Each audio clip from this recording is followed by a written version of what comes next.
I'm Jenni Carlson. I'm Barry Trammell. Welcome to the Jenni and Berry Show. The Cowboys are headed to Arlington with a double overtime come-from-behind win against BYU. OSU punched its ticket for the Big 12 championship game last Saturday. Now Texas awaits, and we'll talk about the Longhorns and the matchup, as well as that crazy game against the Cougars. Seems like the Cowboys have had lots of crazy games here lately. But first, a word of thanks to these sponsors for supporting the Jenni and Berry Show.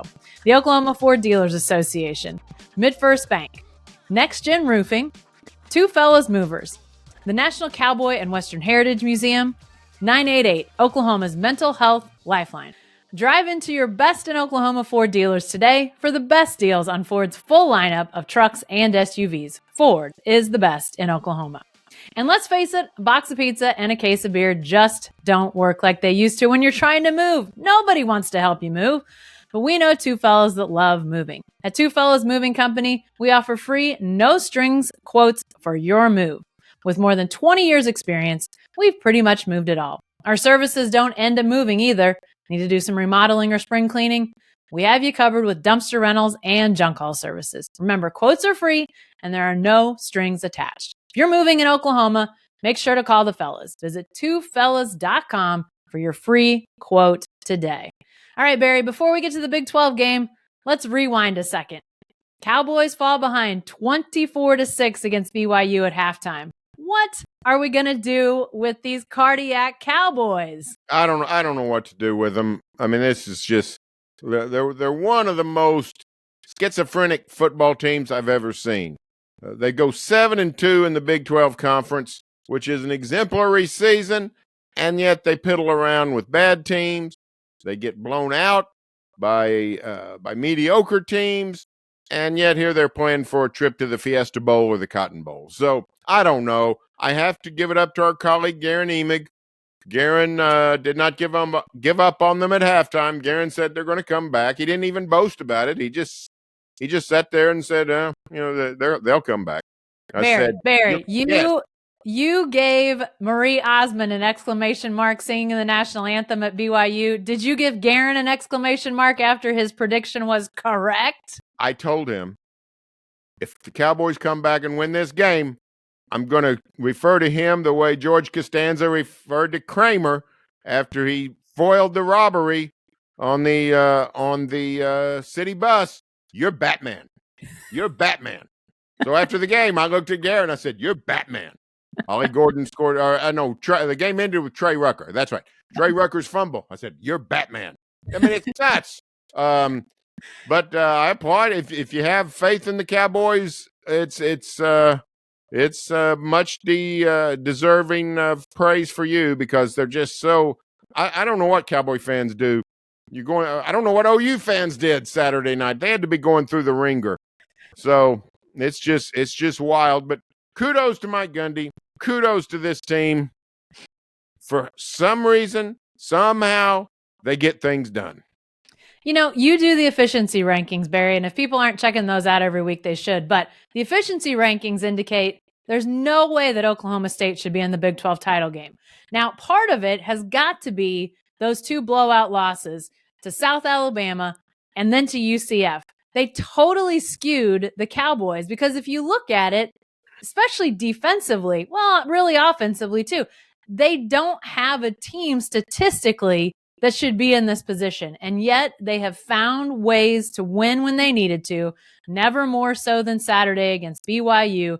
Just an unbelievable turnaround from a team that looked a lot like the same team that we saw in the first half against South Alabama. I mean, that team against BYU looked uninspired, uninterested, incapable of mounting a comeback. But double overtime, they get it done.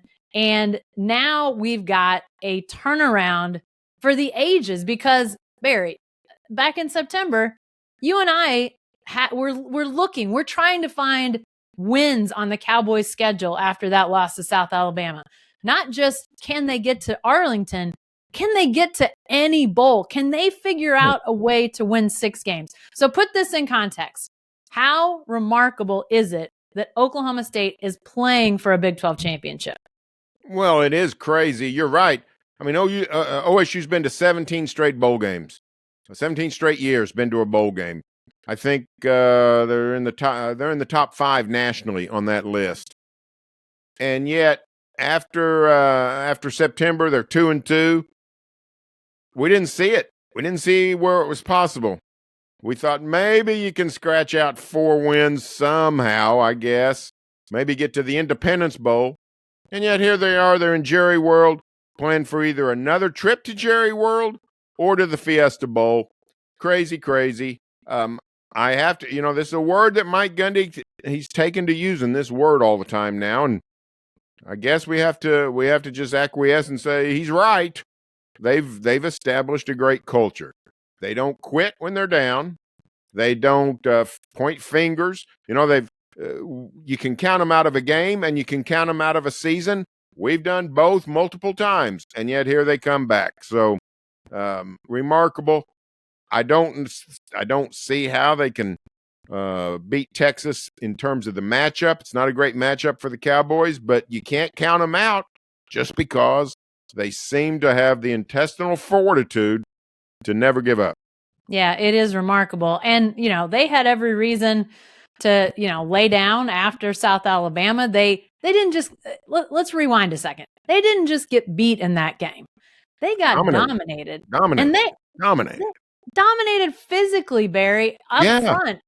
In places where you don't get dominated by an FCS team, if you're a legitimate Power 5 team, it's still shocking to me what I saw that day against South Alabama, that we're talking about the same team, but they figured out a way to get this turned around. And I agree, this is not a great matchup against Texas, but do we doubt them at our own peril at this point? I mean, I thought for sure that, they might make it close against BYU. They might make it a single score game before it's all over with.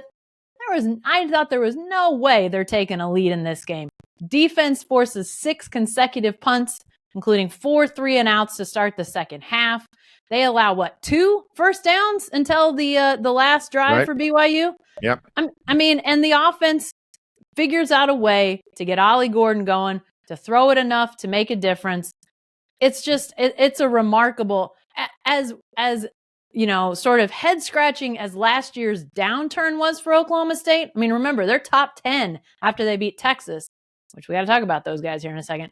But after they beat Texas, they're a top 10 team, and they just scuttled to a rocky finish. We sort of understood why, because Spencer Sanders was hurt, but this elevation, to me, it's more surprising. I don't know what you think, but I think it's more surprising the way that they've taken off this year as opposed to the way that they fell last year. Well, yeah, and for one reason, we can sort of point to the reasons, right? Yeah. For the fall last year, there were a lot of injuries. Offensive line got decimated. Spencer Sanders was banged up, didn't practice much. By the end of the year, we knew there were some internal problems. We don't really know, outside of Ollie Gordon going all superstar, we don't really, there's no thing you can really point to for a turnaround on that. And albeit, that's a big turnaround. Settling on a quarterback, finding a superstar tailback, that generally will point your arrow up.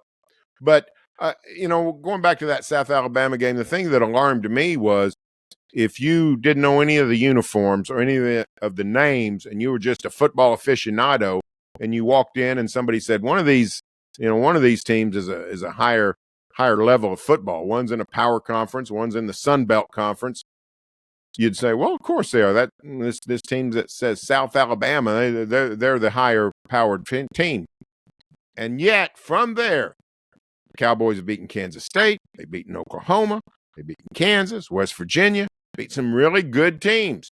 So it's a crazy turnaround. But of course, now comes the stiffest test of all, Texas, and while the Cowboys don't really match up with the Longhorns, Texas stuffs the run. OSU lives by the run. The Cowboys sort of have Texas's number. They're 9-4 in the last 13 years against Texas. And when we asked, Mike Gundy, how are you going to run the ball? How are you going to block these guys? He said, we're going to block them. That's what we're going. That's our plan is to block. He said, nothing's different. It's not like we've been having the superior talent for these 13 years. Texas has the superior talent in this game. They've always had the superior talent. We've just found ways to win. So they got to do that Saturday in Jerry World. They got to find a way to win. Barry, I thought Mike Gundy had a bit of a Les Miles moment. Maybe a couple Les Miles moments. Yeah. I know what you're going to say. I know what you're going to say. After the game on Saturday, he was talking about Texas. He got asked about Texas, how good they are. And he rattles off all these things. He's being very complimentary of the Longhorns, as you'd expect from a team that's, been ranked towards the top of the rankings for the college football playoff, 11-1, all the things. But then he says just very shortly and stops talking after he says it, but I like my team. That's classic Les Miles. I like my team. I like its resolve. Gundy only went halfway. He didn't give us the resolve, but that's what he means, right? Yeah. I mean, yeah. It's a team with a lot of resolve. Well, and you bring up a great point, too, about, he was asked about Texas defensive linemen, especially their defensive tackles. Those guys are really, really good. But he said they've been really, really good. He said they've always had defensive ends that were 25 or 30 pounds heavier. They've always had defensive tackles that looked like they were SEC defensive linemen, essentially, had that physical makeup.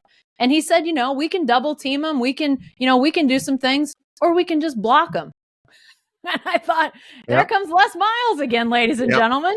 That's right. And this game is actually a fabulous comparison between the two leagues. A lot of talk about the SEC with Texas and OU headed over there. And what's the difference in the leagues? OSU's just as fast as Texas. Now, sometimes they'll have a world-class sprinter in burnt orange, but OSU's got a lot of speed, always has.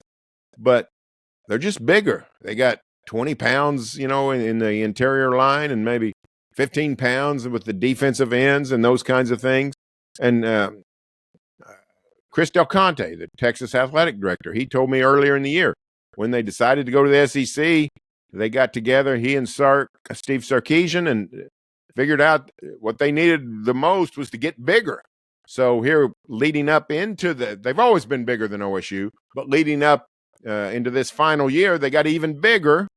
So they're pretty close to SEC ready physically in their minds. I think they probably were anyway. But the size disadvantage probably is more pronounced this year than ever before with an OSU-Texas game. Yeah. Doesn't mean the Cowboys can't win. They've overcome that size disadvantage before. Yeah. And one guy that I think OSU likes its size that it brings into the game is Ollie Gordon. Had another gigantic game against BYU, 5 touchdowns, tying a school record, tying Barry Sanders, tying Terry Miller. No other Cowboy ball carriers have ever had 5 touchdowns in a game. So another Ollie with the greats moment. So it begs the question, Barry, what's coming this guy's way as far as awards? I don't think he's in the Heisman conversation at this point. But what else? What's on the docket? What's to come for Ollie Gordon as far as his December travels as it relates to award shows? Well, I think there's 2 things. There's 2 big carrots out there for Ollie Gordon. One is Big 12 Offensive Player of the Year. I think he'll get it. I guess the only real competition would be Dillon Gabriel, the Oklahoma quarterback. I don't know who else would be in line for that right now. So, but I think that's Gordon's to win, and comes out Wednesday afternoon. I think we hear about that. So Correct. I like Ollie Gordon's chances to win that. The other one's the Doak Walker Award, which goes to the nation's outstanding tailback. And he's one of the 3 finalists, Mario Hampton from North Carolina, plus the kid at Missouri, who's a transfer from Division II, which is a great story. But I think Ollie is probably the favorite to win that. Now, our friend Marshall Scott pointed out Ollie's statistics are not as robust as Chuba Hubbard's were in 2019. And Chuba did not win the Doak Walker Award. So sometimes it can go sideways on you. But I think Ollie Gordon's getting a lot of good national pub. He's, a lot of the national podcasters, national writers, they've been identifying Ollie as a difference maker and a very valuable player, and everybody seems to have clued in on his importance to this OSU squad. Big 12 Radio's Gabe Eichert, who's a Sooner loyalist, part of the OU radio crew, he tweeted the other day, "Hey, there's nobody more important to their team than Ollie Gordon has been this season," and that's true. Think about it. I mean, they're just sort of scuffling around for 3 games with Ollie Gordon not getting much status or carries, and all of a sudden they say, "Well, this is you carry us, Ollie," and carry the Cowboys. He has. Yeah. And truthfully, I think he has, I think Chuba Hubbard got a lot of buzz, but I think Ollie Gordon's got those highlights, Barry. I mean, that last touchdown against BYU, he takes flight.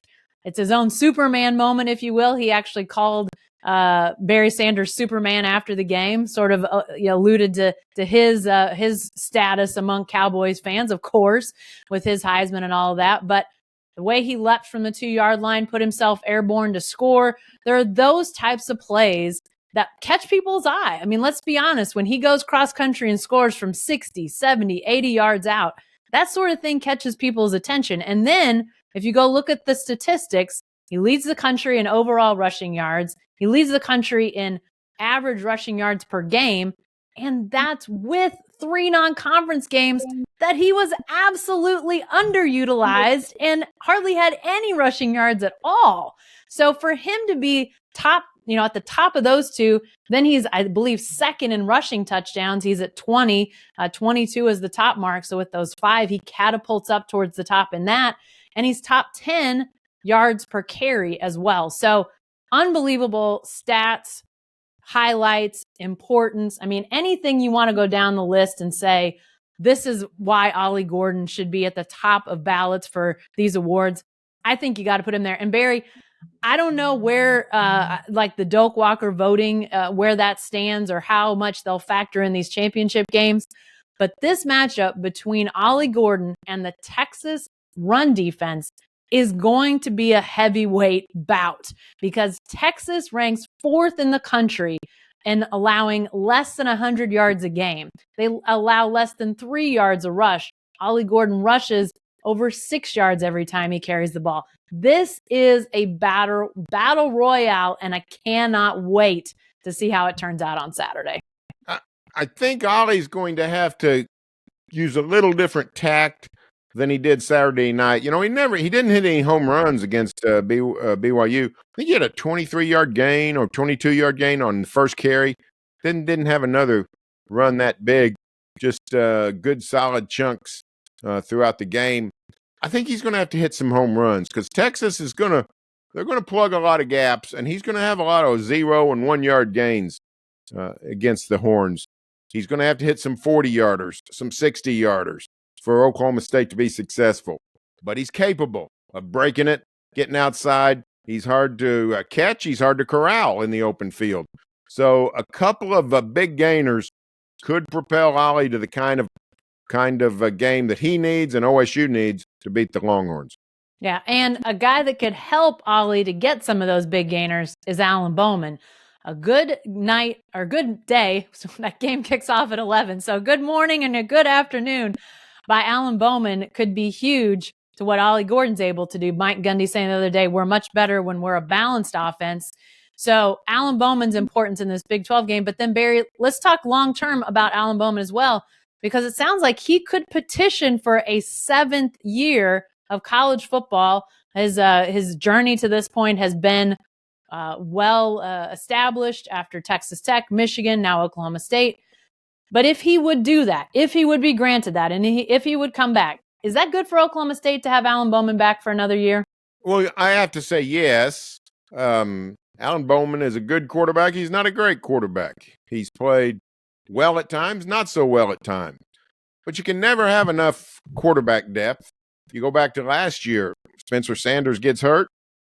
Cowboys really didn't have anything. The season collapses. Bowman has gotten the Cowboys to the Big 12 championship game. Here are some things we don't know. We don't know what OSU coaching staff thinks of Zane Flores, the redshirting freshman from Nebraska.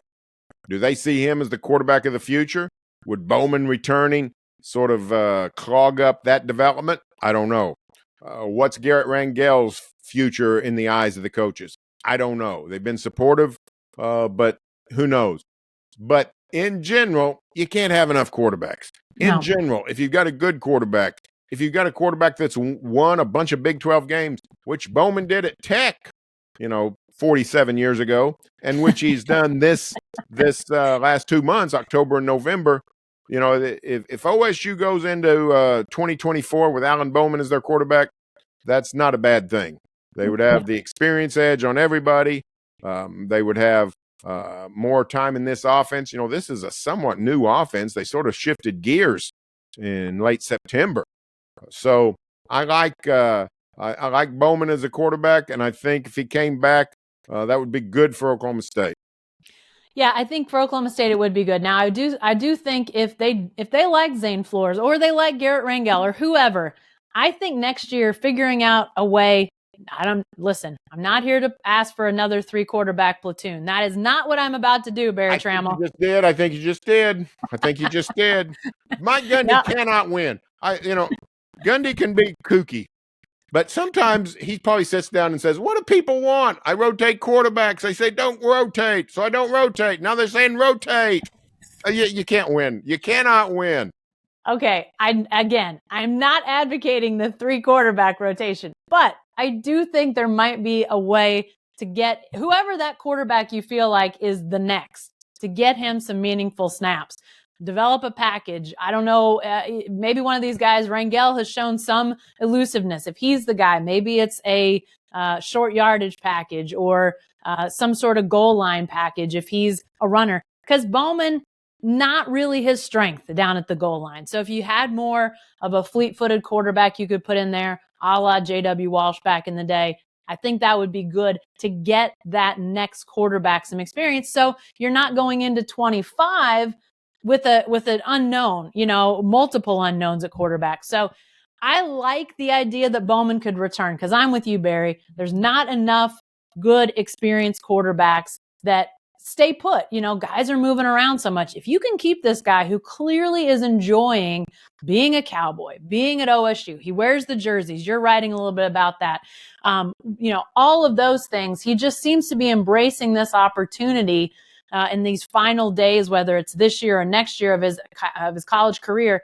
And it's been to the Cowboys' benefit. They've got a good quarterback who, is doing enough to get this offense powered by Ollie Gordon, over the finish line to the Big 12 championship game. So that to me is important. But then I would say figure out a way to get that next guy some meaningful snaps, not just garbage time, not just bad non-conference opponent. Get him in games where it actually matters. Yeah, and of course, we're surmising that Bowman could be back. For all we know, he's decided he hasn't committed. He said, those are things I haven't thought about or committed to. For all we know, the Cowboys will be marching with a new quarterback in 24. We just don't know. But clearly, quarterback depth is a big thing. Just look at the Big 12 this year. Virtually every team has dealt with it. Kansas, the Baylor, Kansas State, TCU. Yeah. Only maybe, Gabriel missed half a game for the Sooners. Garrett Green at West Virginia has been pretty reliable. BYU, Keaton Slovis hurt. John Reese Plumlee, maybe the second best quarterback in the league. He misses several games. Quarterback injuries seem to be piling up in the Big 12. They certainly did this year. You can't have enough quarterbacks. No doubt about it. Hey, let's talk defense for a second before we talk about OSU's bowl projections. Defense held up. Again, I mentioned how they turned it on in the second half against BYU. 6 consecutive punts, 4 3-and-outs. Brian Nardos, this is still year 1 for his reign as the OSU defensive coordinator. What is the prognosis at this point now, almost a full year into Brian Nardo leading this defense?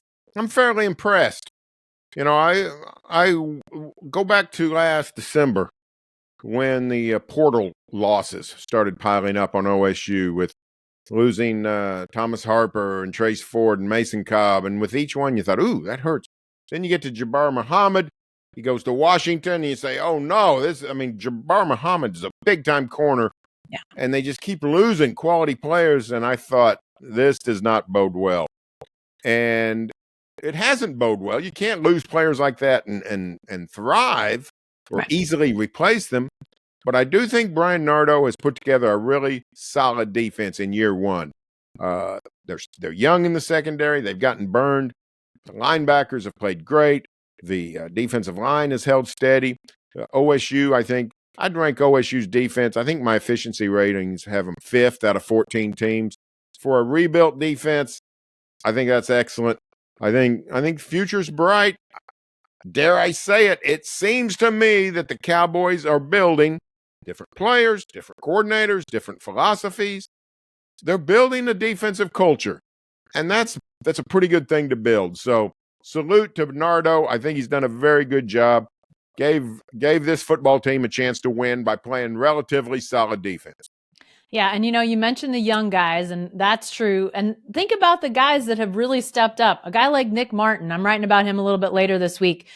He's just a guy when the season starts. He's not expected to start. He's probably expected to play some to spell a guy like Justin Wright or Xavier Benson or whoever. Instead, Justin Wright gets hurt. Now Nick Martin's in the running for Defensive Player of the Year in the conference. That's a credit to Nick Martin, but it's also a credit to Brian Nardo, his assistants, his scheme. I think it's been really impressive what they've been able to do with young guys, with guys that maybe weren't expected to play a big role, and then the way that they've been able to adjust not only throughout the season, but throughout games. They've figured out, whether that's the players with the ability, which some credit has to go to them, of course, but then the coaches have to have a way to communicate, here's what we got to change, here's how we're going to change it, now go out and do it, and those guys have. To me, that's impressive for a first-year defense and a first-year Power 5 defensive coordinator to be able to communicate that and affect games that way. I think that's huge for Brian Nardo. I think it's been huge for the Cowboys. They don't get to the Big 12 title game without some of that. So, yeah, you said it. Hats off, tip of the cap, all that to Brian Nardo and his defense. All right, before we get out of here, Barry, lastly, but not leastly, we don't know what's going to happen on Saturday. Cowboys could win, head off to, like you said, it could be the Cotton Bowl, could be the Fiesta Bowl. If they lose, what's the OSU Bowl outlook look like? What are your thoughts on where the Cowboys could be headed later in December?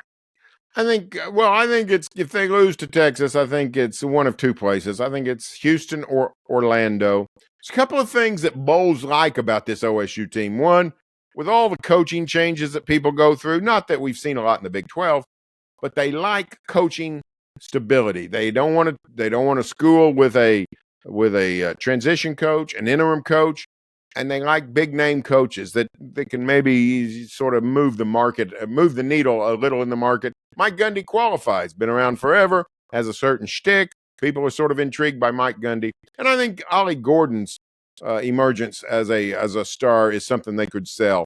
So I think it'll either be Orlando, which is now called the Pop-Tart Bowl, probably against Notre Dame. How about I'm so excited. If they go to the Pop-Tart Bowl. You like Pop-Tarts? Love them. What's your favorite kind? Strawberry with the icing on it. We've got to have the icing. No, it's not a Pop-Tart. It's just I think trash without the icing. They sell them without the icing. Who eats them without the icing? I don't know. I tried some when I was 8, and I thought, these are pretty good. And then I tried some with icing, and I said, what's this other stuff? Get rid of this other stuff. And that's what I don't understand. But the Pop-Tart Bowl, I prefer more regal names, but what are you going to do? But I think that might be at Notre Dame. Could be an Oklahoma State Notre Dame game. Unbelievable. In Orlando. That would be a cool matchup. And down in Houston, whoever the SEC sends over there, that'd probably be, I don't know, a Texas A&M type. I doubt it's Tennessee.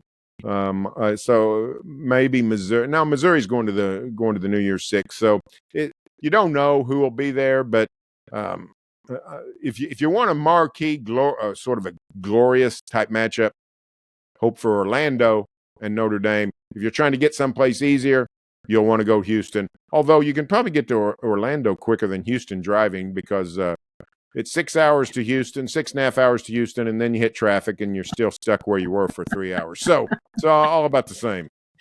Except going to Orlando during the holidays, you're fighting every international traveler that wants to go to Disney. So it's a challenge either way. And, I think both could be good setups for the Cowboys. Obviously, if it's a Notre Dame matchup, that's a huge marquee matchup. We saw them in the Fiesta Bowl a couple years ago, not nearly to that level, but still, you don't get to play Notre Dame every day. That'd be big. And then I think anytime the Cowboys can play in Texas, remember, they didn't get sent to the state of Texas but one time this year. So if they get a chance to go back to the Lone Star State, a place where they've got a lot of players, where they recruit a bunch, where they've got a bunch of fans, I don't think they'd be crying about that either, because it would give them a chance to sort of plug in to that alumni base. Yeah. Now, here's what's ironic about these two bowls. They've been to both of those cities this very month, month of November. Been to Houston, been to Orlando. I guess the bowl committees could say, they don't want to come back, and OSU could fall to Memphis, go to the Liberty Bowl. I don't expect that to happen, but that is a factor. It's a little bit of irony. Cowboys could be returning to a bowl site that they played in just 3 weeks ago. I have a feeling that Ollie Gordon character might sway some bowl committees to get the Cowboys to come to them. So I don't think they fall to Memphis. I think he's too much of a draw. I think Oklahoma State's too much of a draw, but we will see. Just beat Texas. You're headed to the Fiesta Bowl or the Cotton Bowl, back to the city in which you just played. So 75% chance that the Cowboys are about to make a return trip somewhere that they've just been. Before we find out where the Cowboys are headed, bowling on Sunday. We got a big game to cover on Saturday, Big 12 title game. We'll have all your coverage. But that's all the time we've got this week for the Jenni and Berry Show. Remember, again, Big 12 title game, 11 or 11:30 on Saturday. 11 a.m. 11 a.m. There you go. Saturday at Jerry World. Our Sellout Crowd team will be in Arlington in force. Plus, we'll have all sorts of Cowboy content this week at selloutcrowd.com. This happens to be your first time hearing or watching us, be sure to subscribe to our show on YouTube or your favorite podcast app. And if you like what you hear, please leave a review. Thanks for joining us, and we'll see you next time.